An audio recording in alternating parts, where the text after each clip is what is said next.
Alright, yeah, so to begin talking about this homework 3 problem that we have here, which is a snake game, I'm gonna hit the reset button here. And it's first important to note that we have 3 lives starting out, and the snake is moving in the downward position, which is the start of it. Here we have the response being to the right, and if we hit the wall, it'll mark up the loss of a life, right? And that's the first beep that you kind of heard from it. It was like a high-pitched beep. So we're gonna start playing a little bit with the game here. Hopefully we can get 2 lives here. So as you can see, the snake is perfectly aligned with the screen itself, and we're gonna try to get this second live. Hopefully, there we go, and we get that second beep. We're gonna go with this third one, and as you can see, the snake is perfectly aligned with it. And one more time, we're gonna try to get this one live in here so that we can hear that sound one more time, as they're different from the wall. Then we're grabbing 2 lives consecutively. It's a little bit hard to control here as I am trying to record here, but was not able to. So here we can see that we have a game over, lost, saying that the game has officially ended.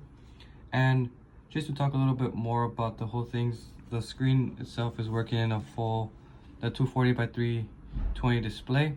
It's incrementing based on the size of that, as whenever it gets that mouse, it'll increment for the body size. And then it'll move in the same grid and everything. And just to talk a little bit more about the code here, we have 2 different distinct sounds: the play sound of death and the play regular sound, which are being controlled here. And then with that, we have different functions here that talk about checking the direction, creating the mouse, moving the snake, checking for any collisions, and then the timer handler. And in the while loop, we kind of have check directions at all times that are coming from this putty terminal. And we are, with the check directions here quickly, we are grabbing up, down, left, and right based on the WASD keyboard and not the arrow keys, as it was a little bit easier to get the, oh sorry, is this part here. It was a little bit easier to get that ASCII value and being able to control it. I mean, as most gamers would use, they would use that WASD.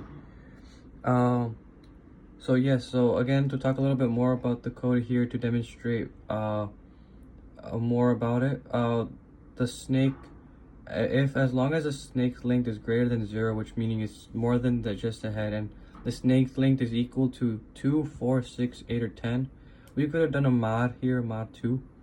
But if it's either one of those, saying that it's grabbing 2 consecutively, then it'll increase the lives by 2 and then play that sound. So that's where we get that distinct sound. And then to talk about when the game ends here, if the lives equals to 6, it'll clear out the LCD and put a U1 message, and it'll set the snake length to -1.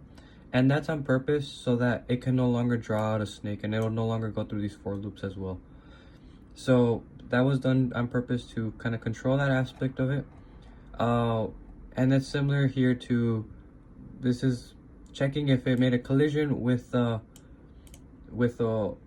mouse. So if it made a collision saying that the X and Y coordinates match the mouse and the snake, then we can increase the snake length. And then this next collision is if it hits the wall. So if it's greater than that 240 X and Y, and if it's greater than that 320 X and Y. If it ever is greater than that, then it'll trigger that a wall to hit, and it'll decrease a life, and then it'll re-clear and position the snake to where it was in the beginning. So yes, this is once again the snake game that we have here, and we'll see it one more time here in action. And I'm just gonna make it here pretty much die out on the first try, and then we can play it here. And as you can see, they are aligned pretty much hand in hand. Alright, thank you for watching.